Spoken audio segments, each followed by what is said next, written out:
Good morning. It's another adventure for us with Lifelight. It's good to be back together, and today is kind of our intro day, and so as such, we're going to meet here, and then you're going to get to know each other in your small group time, and then actually we're not going to come back together. We're going to let you leave whenever you're ready to leave. I'm going to head over to the mainland. But let's open in prayer, and we'll kind of touch base on a couple of introductory remarks. Hello, Lord. It's a beautiful day here, and we thank you for you've given us life. And Lord, we are mindful that life here is just preparatory for life with you forever, and we thank you. And as we gather together, we pray, Lord, that you're with, not only with us, but also with your church around the world. We thank you for technology, Lord, for the connection we have with those that are joining via live stream. And we ask that as we venture back into the life of Paul and this congregation in Corinth, that we might learn more about ourselves, our work together now in this time in this place, and that we might learn more about ourselves in terms of our relationship with you and your will. We love you, Jesus, and we bring these and the prayers of our hearts to you in your precious name. Amen. So before today's going to be a relaxed day, we've got material to cover, but I thought before we kind of rolled in, we'd just give a chance for folks. I know some just arrived from California, some from Maine, some from Wisconsin. So my goodness, you all have been, you know, the rest of us are just, well, we're just kind of suffering here on the island. Ha ha. So just a little bit of catch up with each other. And you can talk a little more, but it sounds like Schlanzers, you got back about a week ago? Yeah. Very cool. Oh, good. And drove down, no problems? And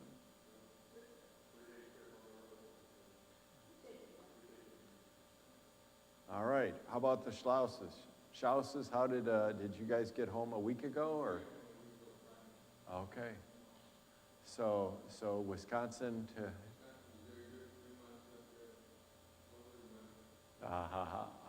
Good, that is great. So the California crew, they were on vacation to see their grandson, I heard, for the 10-year-old, and 10 days in Northern California, and weather out there was beautiful. Great. We have a number, talking about traveling, we have a number of people that are traveling who sent notes and said, hey, we're going to miss the opening, we'll get caught up. And so, which works. We're in this kind of framework where after having done this for a number of years, we've got it down pat. And so we're going to walk down the path a little bit today. We've got some resources for you. Hopefully, if you have your own binder, use it. Otherwise, we have binders that we can help set you up with. So when you get your binder set up, it should have the opportunity for you to put your lessons in like this, just like I've got them in mine here, and maybe you have them in yours. Each lesson, you can thank Grace for that. She was kind enough to separate them and get them all in place for us. And so the format, most all of us know, we have opportunity to do personal study, and then we'll come and have teaching time, and then we'll have small group time, and then question and answer time. And so I think I ran off. Grace, I apologize. Did I run off the schedule? Can you look in the computer? Oh. Everyone has it except me. Yeah, well, I don't have the welcome. So I ran it off for all of you, but not for me. That's my mistake. In terms of our approach with Lifelight, it's really tied to our mission. And our mission is to knowing and sharing the joy of salvation through Jesus Christ. And it gives people a chance to grow in their own personal knowing, but also their sharing in small groups and with others. And so how many of you go back long enough that you remember 1 Corinthians? Did any of you do the 1 Corinthians study? I didn't think this group. So the men, I knew if you ladies raised your hand, I was going to be like, But the men actually studied about four years ago, went through 1 Corinthians. I actually toyed with just starting back over, but we'll pick up 1 Corinthians. What's nice about it, I'll tell you more about it. While the books have some in common, they're actually distinct. So in regard to the schedule, we'll be gathering together between 9 and 10:30, and we're going to be gathering here. The group is going to be joining us from the mainland on the 23rd of October. And so that day, we're hoping to have a little more of a fellowship time on October 23rd where we'll have lunch. Grace and I worked it out so that we could be done before Thanksgiving, and then we can take December off, and then we'll kick back in January. So one of the things I want you to think about today is what are the things you like about the Lifelight study, the way we have it set up? And I'll be looking for some feedback. Grace is going to help me out and gather feedback from you over the next 10 weeks or so. Because obviously with everything else going on, we're just asking what are the good things that we should keep doing? What are new things? Just a little aside, I was on the phone with Andy today. Does anybody know what today is the beginning of? Huh? Oh, well, I was talking about for Andy Rasman. What's starting today for Andy? Last trimester, meaning, so for Andy, what's starting today is it's our first class on USCB. And it's starting this morning. And it's very cool because it's a combination of students from the university and folks that are part of our church family. So this year, each year we're trying to continue to reach into new ways to know and share. So this year, not only do we have Lifelight going on Thursday mornings, we have this class going on at USCB. And so exciting. It's kind of neat because it's going to be in a setting where it's not a church and it's not going to be church members. So things for you to think about, things for you to pray for, because definitively God is doing great, exciting things. So we'll gather, though, with the other group in October, and that'll give us a chance to kind of connect with everyone else. In your folder, you should have an enrichment magazine, and I was hoping you'd pull it out. Does everybody have theirs handy? As has been said before, each time when I look at these, I kind of assess them for what's their value. Some are more devotional and some are more informational. I would put this one on the more informational side. And so let's just page through it a bit, if you will. We're specifically, there's some interesting things about 2 Corinthians chapter 1, but if you start on page 7, you're going to start to get a sense of the map of where all of this is taking place and where does it taking place within the context of history, what's going on. That map is also coupled with a map on page 12. Page 12. If you look at page 12, you'll see the map that has to do with Paul's journeys. And if you look on page 14 and 15, you'll see, again, more about his journeys. And we're going to come back to that in a minute. Then if you go a little further, you can get a little bit of sense about the apostleship, which Paul claimed to be an apostle, the least of the apostles. And you start to hear a little bit, because this book, some have called this like an autobiography. This letter is really as much about Paul as it is about the Corinthian church family. And so, again, I think I'll let you just peruse it on your own. I'll be always interested if you find something that you say, hey, let's talk a little more about this. I'll make reference to it as I can. Let's go back, if you will, to the page, I think it's page 12, and look for a moment about a little bit about what has gone on.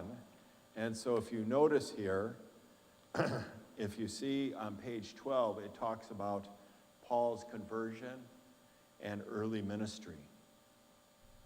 And so we're looking at about 35 AD. This is just a few years after Jesus' ascension. So we're looking at something that took place remarkably close. I mean, 3 years. People are still, again, living, if you will, in the resurrection and how it's completely transformed their whole rest of their life plan. And so if you notice, it gives you a little bit of an idea of Paul's travels after he goes through his own personal conversion. And ultimately, Paul is tagged up with Barnabas, and so then he ultimately then becomes part of this venture, and the first missionary tour is talked about in chapter 13. If you remember, that's when they were praying, Lord, who should go? And the Spirit led them to Paul, or Barnabas, really, it should be said, because Barnabas was listed first. Barnabas and Paul. And so we see his first missionary trip, and we're not going to go into a whole lot of detail on these. I'll let you look at them on your own. It's actually the second missionary trip that I want you to be aware of, because if you look at number 8 on page 15, do you see where it says there? Paul visits, we're on page 15, Paul visits Corinth for the first time and stays for some time. And while they're in Corinth, he is actually being a part of this church family that is being established. He writes letters from there. It's probably about 18 months that Paul is there, that first missionary trip, which would have been a long time for him. Then on his third missionary trip, you notice he spends most of his time in Ephesus, and yet in the midst of all that, you can see that he has these connections with Corinth. And I'll let you read that on your own. And then on the end here, you start to see his final years. And once again, I'm going to let you look through that. But the reason I'm bringing it up is because I thought it would be helpful for us to understand that Paul has a relationship with the city of Corinth. And Corinth is a prominent Roman city. So I shared this a few years ago with the opening group, that Corinth has anybody, I've not been there. Has anybody been to Corinth in this group? None of us have been there. So Corinth is in Greece. Its location has water on both sides of it, if you want to look at it back on the map. And it's up high. It's about 2,000 feet above sea level, and it has this position with these harbors on both sides of being very, very prominent within the Roman Empire for lots of different things. Economically, it's a stronghold, but not only economically, from a cultural standpoint, Rome is a metropolitan city. In fact, about this time, when Paul was there were about 250,000 free men there and 400,000 slaves. So that's that's a big city. That's 650,000 people in this little region. And it's also a city that has a history. In fact, I was just traveling with Mary, and we were over in Charleston. And you know, Charleston is actually first called Charlestown. It has its own history with England, and it has its own reputation. It's a city of churches. If you've been in Charleston, you can just see the steeples all across the skyline. Charleston was bathed in history with religion. So was Corinth. Corinth was known as a very religious city, and it has some 12 temples in it. And it's fascinating because it is definitively a city with diversity. And it has temples for everything, all these different religions that were popular at the time. And it was, they have statues which are tied to their gods. So like for Athena, Zeus, Poseidon, Apollo, and then there's the black Aphrodite. Apollo is the black Aphrodite god. They have Egyptian gods like Isis and Serapis. And then they have the imperial cult, which is that says the emperor is God. So why am I telling you this? Because it's probably not Hilton Head.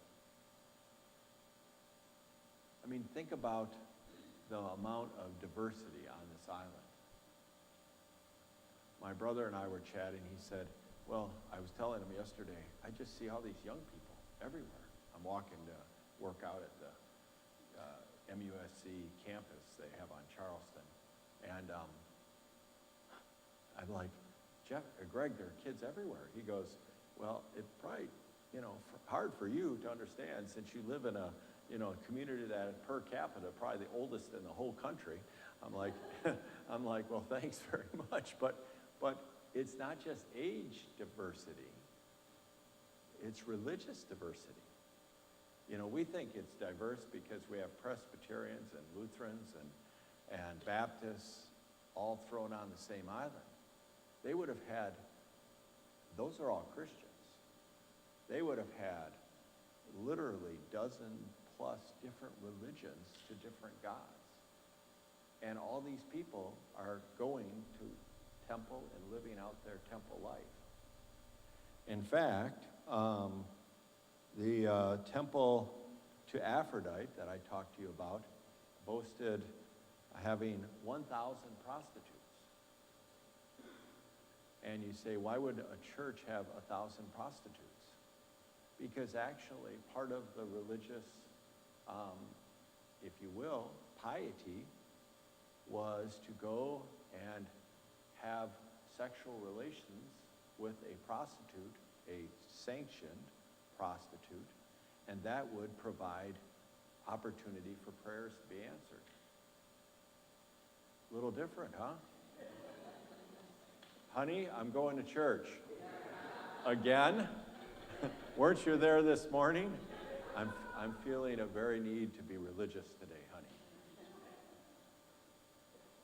Now we chuckle, but this is commonplace.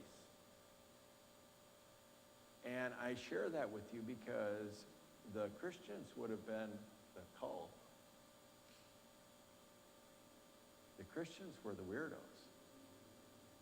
The Christians were completely out of step with the culture. And I bring this to you because, again, sometimes it's hard for us to imagine life different than it is for us right now.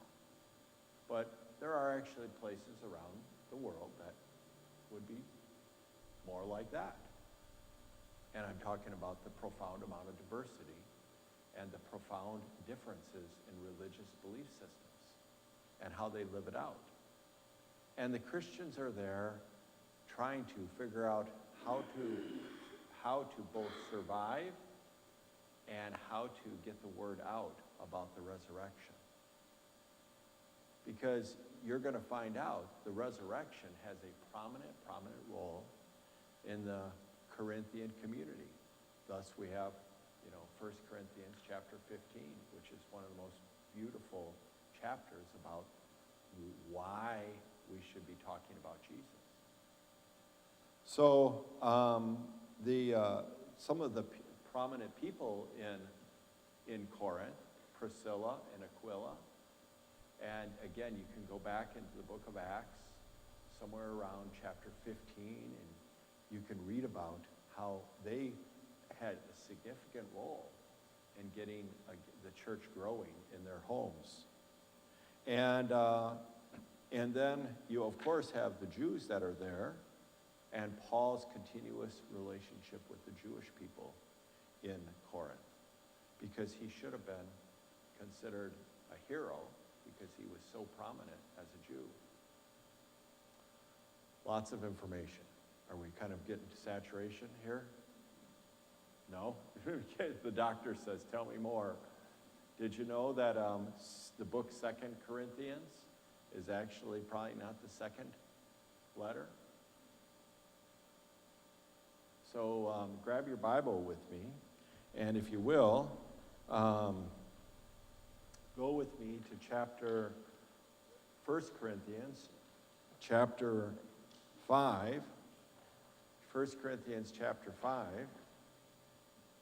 And look with me at that chapter, which has a lot of interesting things in it.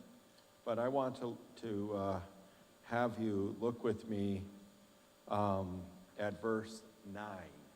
Chapter 5, 1 Corinthians, found on 1134 in the Pew Bible, page 1134, 1 Corinthians chapter 5, verse 9. And if you will, would you read verse 9 out loud with me? I wrote to you in my letter.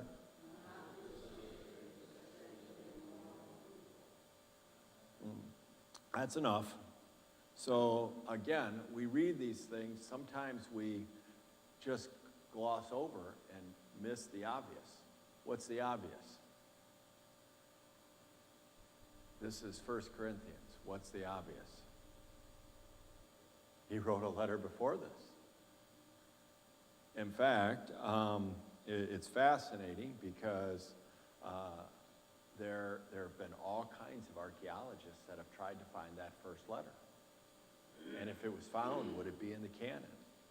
But clearly, again, somewhere in this time period, Paul's there in 52. He ends up writing 1 Corinthians in 55 AD. So somewhere between 52 and 55, Paul had written them a letter.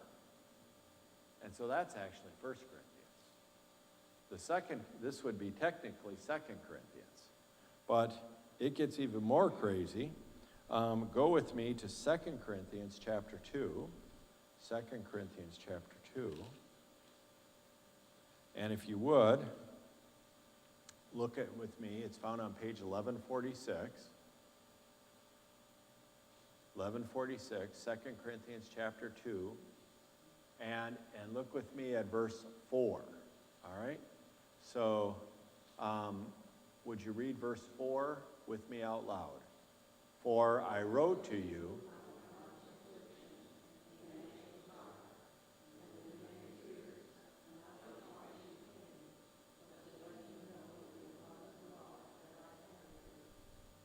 Now, scholars are wrestling. They say there's only two options, because clearly it's alluding to another letter, previous letter. Is that previous letter 1 Corinthians? Or is there a third letter? The scholars are divided. It seems, based upon the language in 1 Corinthians, it's probably not the letter he's alluding to. But it could be. We just don't know. But what does this tell you? There could be 1 Corinthians 1. There could be 2 Corinthians. There could be 3 Corinthians. And then what we're studying is actually Paul's fourth letter. This we do know. that 2 Corinthians was definitively written in 55, and very likely he had written very likely the other letters may have been written in that same year. 1 Corinthians that we know of, the previous one. So why is Paul writing back and forth? Well, because there's a lot going on. Remember I said to you that this is a prominent city. This is a very important church. And Paul spent 18 months there. And so he spends that time there, and then he is trying to help out, make sure that the church that he was a part of, he didn't start the church, but the church that he was a part of would not lose its focus, lose its direction, lose its passion and zeal for that which is important. So let's stop for a moment. I told you I'm not going to ever teach this class just purely for the sake of learning history. What does this tell us about being church today? And what does it tell us about being Christians today? Anything we can extrapolate out of this?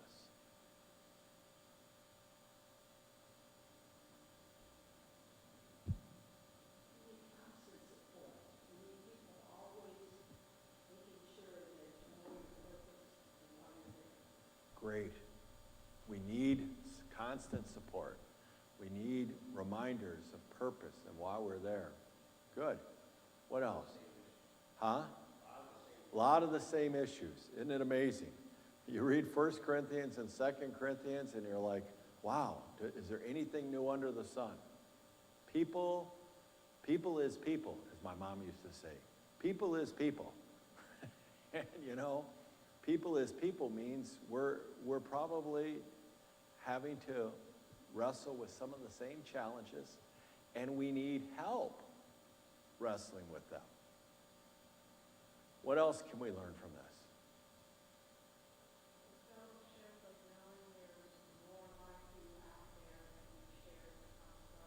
Great comment, Betty. That the benefit of knowing you're not alone and that there are people beyond you that are actually invested in you and you share a lot of things in common. Paul is not there. He's writing letters. He's having them hand delivered. Anything else? Well, it's ironic that we're starting today.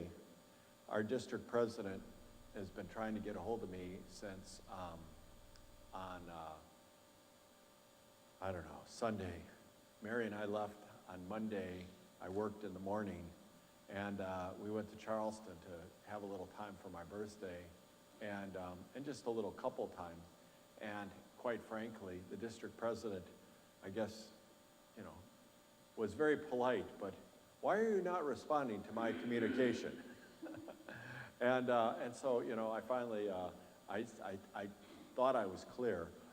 I'm not responding to anybody's, including yours. But he's flying in right now, on Thursday, today.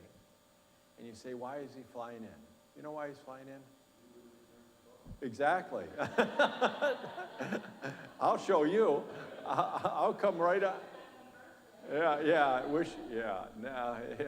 Actually, you know why he's flying in? Because, again, this last weekend, we tried to let Kevin communicate for himself, because that's what's important. Maybe people are picking up on it, maybe you're not. But the district president is becoming fully aware. He needed to come to be here for Kevin and Holly.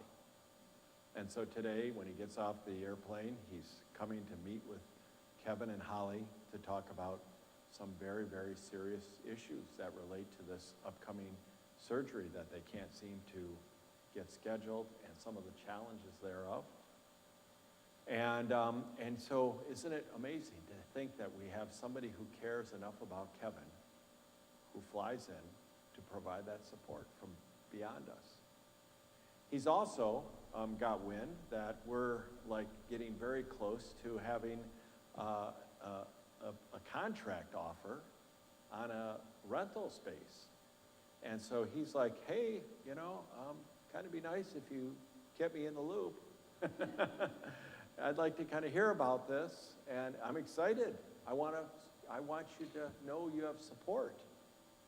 And so again, I'm freeing up space in my schedule, not because, because it's important for us to see the value of the bigger church, right? To see the role we play in the whole Christian church. And I share this with you because, again, we want to kind of learn. Paul wanted the church in Corinth to know they weren't alone. 4 letters in a year he's sending to be a part of their life without necessarily being there in person. Questions? Any questions? Well, I thought it would be helpful for us to go backwards before we went forwards. And so if you would, just take a moment with me. And what I'd like you to do is I'd like you to go back with me into 1 Corinthians.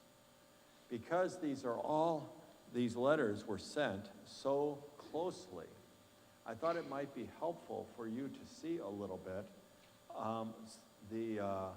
if you will, the themes and some of the topics that Paul deals with in 1 Corinthians.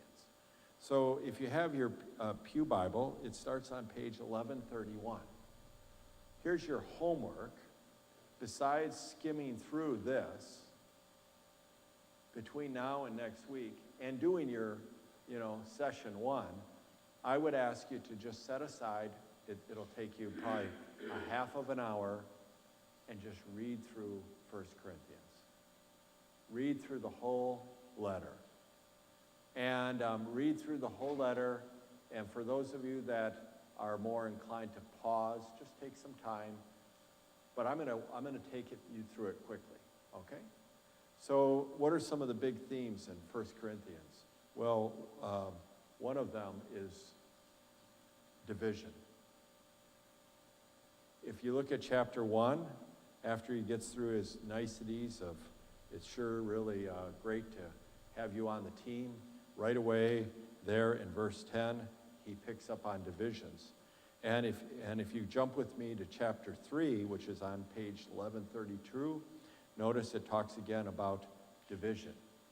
Do you see that? And the fascinating thing is he deals with this in chapters 2 and chapter 4. Chapter 2 is all about what unites us. What unites us is Jesus, the death and resurrection of Jesus Christ. And then chapter 4, what is the application of the resurrection? Chapter 4 is about the fact that there are people here that have been sent. The apostles, the word apostolos. Apostolos means those that are sent, the sent ones. Apostello, the Greek word apostello means I send you. So it's in chapter 2, it's about the one who died and rose. In chapter 4, it's about, hey, there are people that have been sent by Jesus, the resurrected one, and I'm one of them. Well, then in chapter 5, you start to see, he starts dealing with, if you will, the sins, the challenges, the brokenness that is existing in the Corinthian church. And I want to make sure we hear this clearly.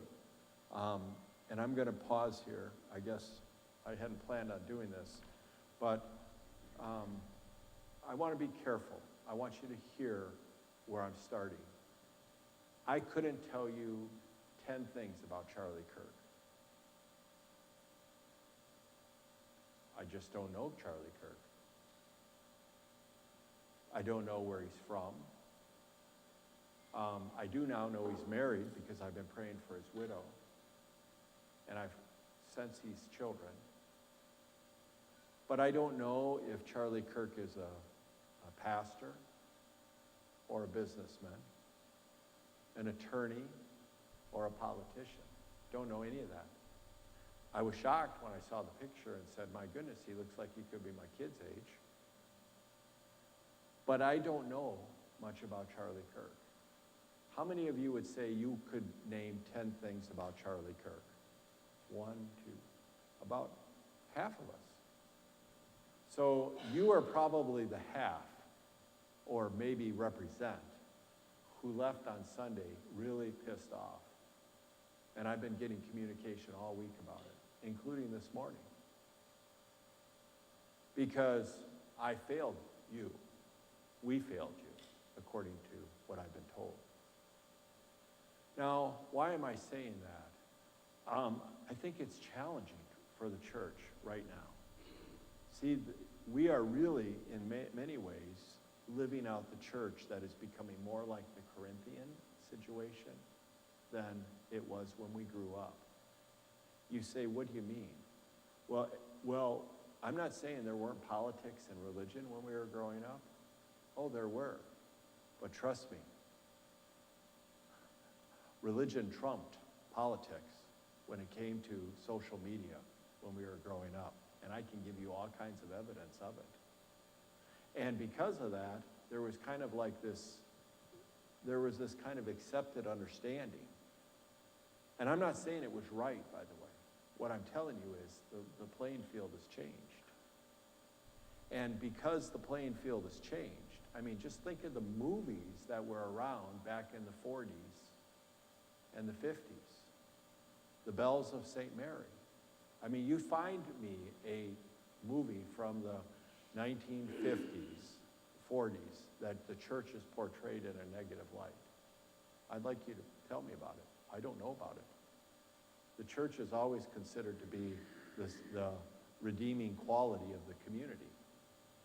It's not that way anymore. We're in a very different context.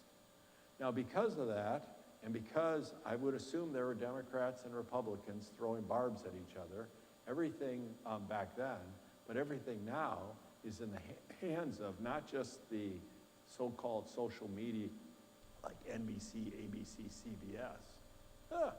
That's what it was back in the 50s. It's no longer, it morphed from that to Fox, CNN, MSNBC, and all that. We're even past that. You do understand that, don't you? In fact, I did hear this morning. Pastor, don't you know that more people listen to Charlie Kirk than listen to any of the newscasts? I'm like, just look at the number of influence, the influencers, and this is a person. This is a prominent person in American history, and he's a martyr. I said, I just don't know who this is. Now, I'm bringing this to you because what I was told is Charlie Kirk was an outspoken communicator about Christianity. And just looking at the variance in your eyes shows me that there are all kinds of opinions even here among you all. And what I asked the person this morning did he belong to a church? Well, he was like Martin Luther King Jr. I'm like, Martin Luther King Jr. was a pastor. I've been to the church. He preached Sundays. Now, did this man? Now, why am I saying this? Because it's really hard right now to be church in this country. Because in this country, supposedly, the church is in a divide over whether we should be calling out the sins of the culture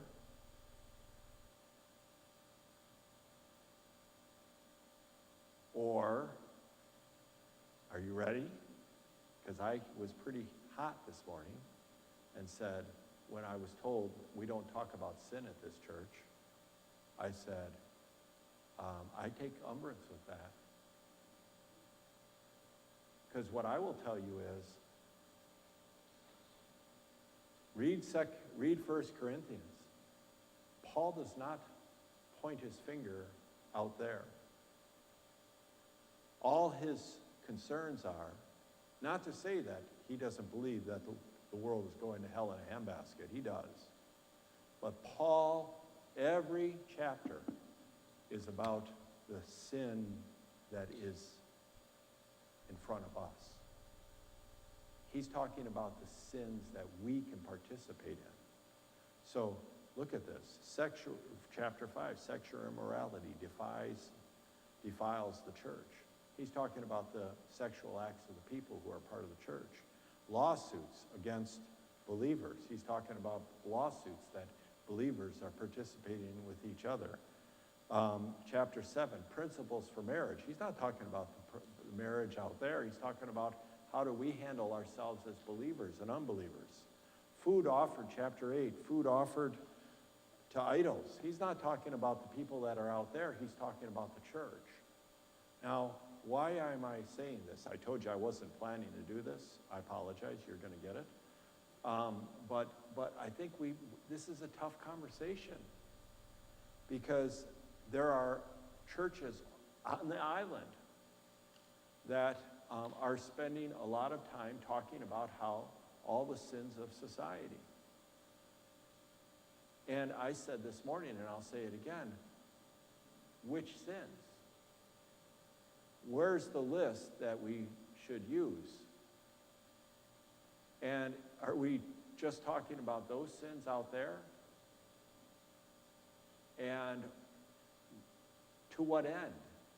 Is this like so that we can bolster ourselves?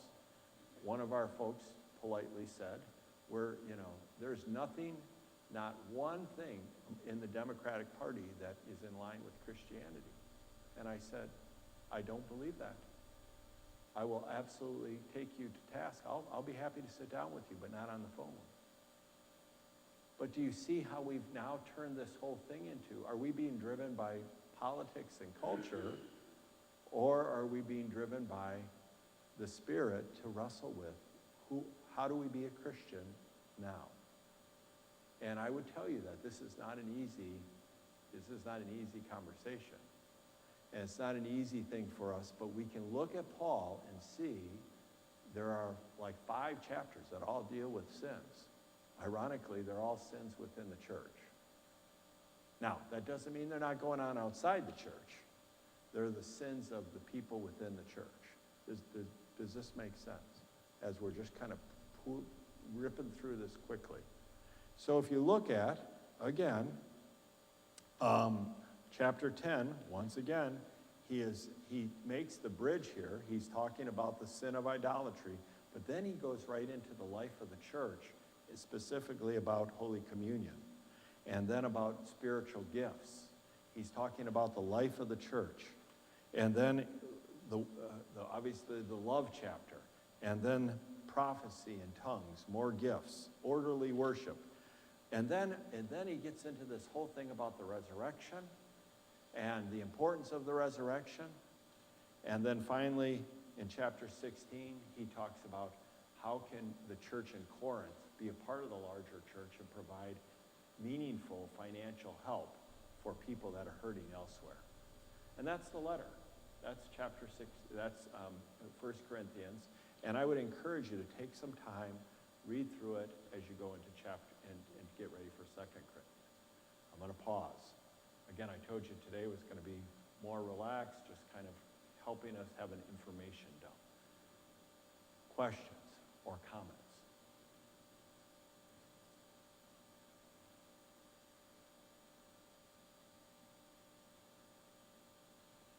Well, I'm going to take that as, Pastor, keep going.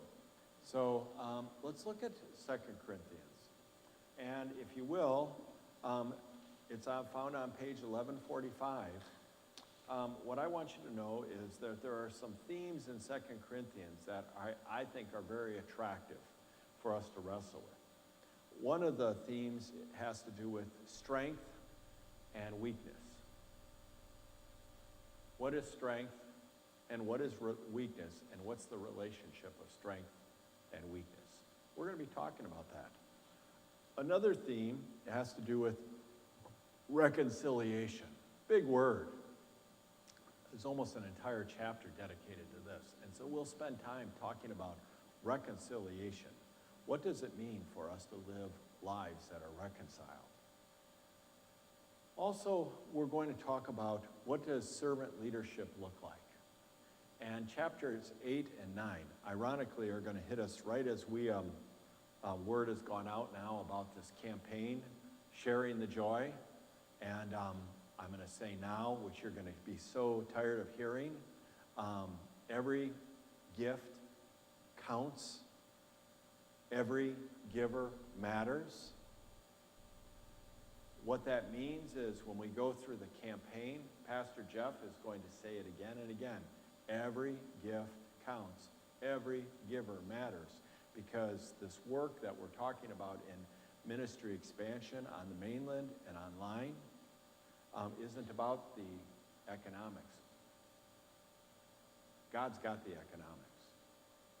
We'll make decisions in accord with whatever economics God allows us to manage. But we can't manage. We cannot manage a lack of unity. We cannot manage with a lack of support that is meaningful. And we're going to learn about that so that it should like not sound like lip service when Pastor Jeff says every gift counts. Every giver matters.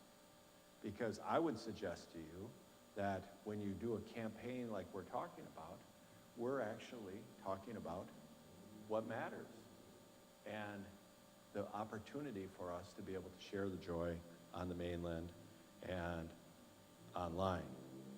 So we'll be talking about other aspects of servant leadership. Well, I have kind of gone past my normal amount of time. What I'd like you to do, Grace said that the guys are going to be in the conference room.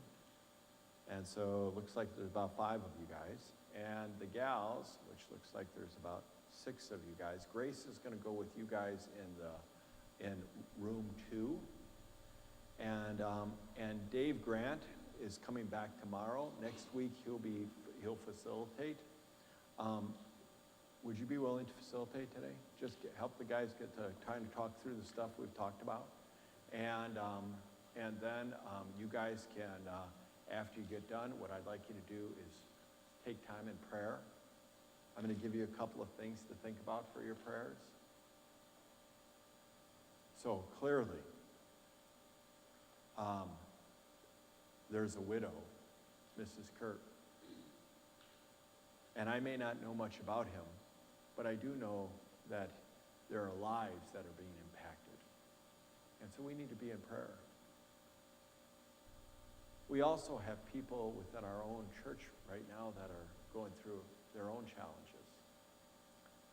Anita Landsberg, she and her husband have gone through just a tremendous amount of death in the last few years. Her last remaining brother died yesterday, I believe. It may have been the day they blurred together. But they had been trying to get him down here for hospice. It's been again, I was working on that while I was in Charleston. So please, and ladies, make note of this because Grace isn't going to have heard this. Please maybe hold up Anita and hold up Kurt in your prayers and their family. Kevin spent all day in Charleston yesterday, and when I called him late in the afternoon, he was, Mr. Smiley, Mr. Kind and happy-go-lucky wasn't so smiley, and there's some challenges. Not the least of those is, when are they going to get this crazy schedule, this surgery? Yes, Nan.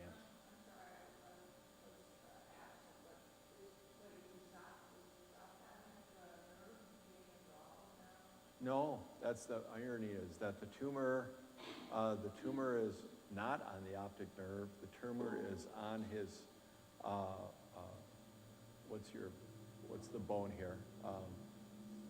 No, it's not the skull, it's the eye, your socket. The tumor is attached to the socket by the eye, and it's grown to about half the size of a tennis ball. The last one was the size of a tennis ball when they took it out. And unfortunately, it's growing fast because when they did the MRI, this spring, it was just a little speck. So it's very serious that there's got to be surgery. And they believe it's a level 2, which again will prayers. Then on top of that, of course, we have folks like Barbara Schultz, who has been in the hospital.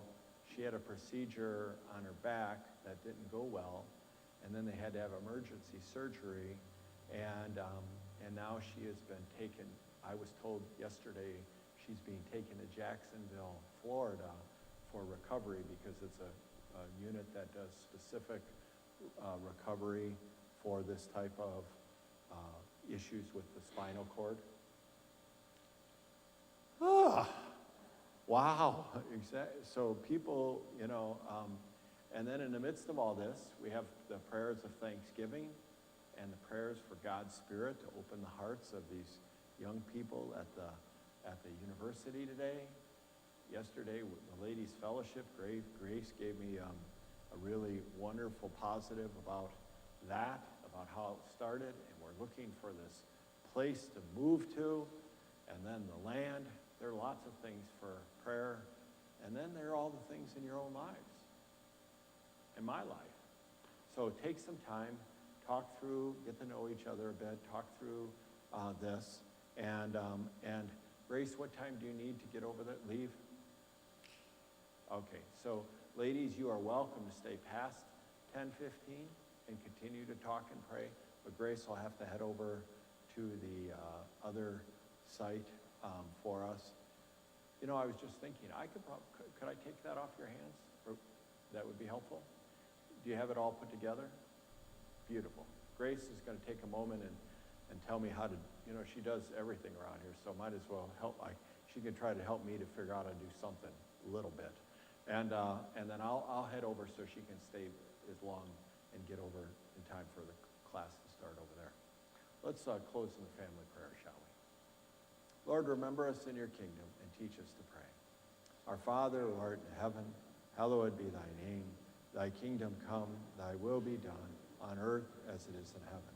Give us this day our daily bread, and forgive us our trespasses, as we forgive those who trespass against us. And lead us not into temptation, but deliver us from evil. For thine is the kingdom, and the power, and the glory, forever and ever.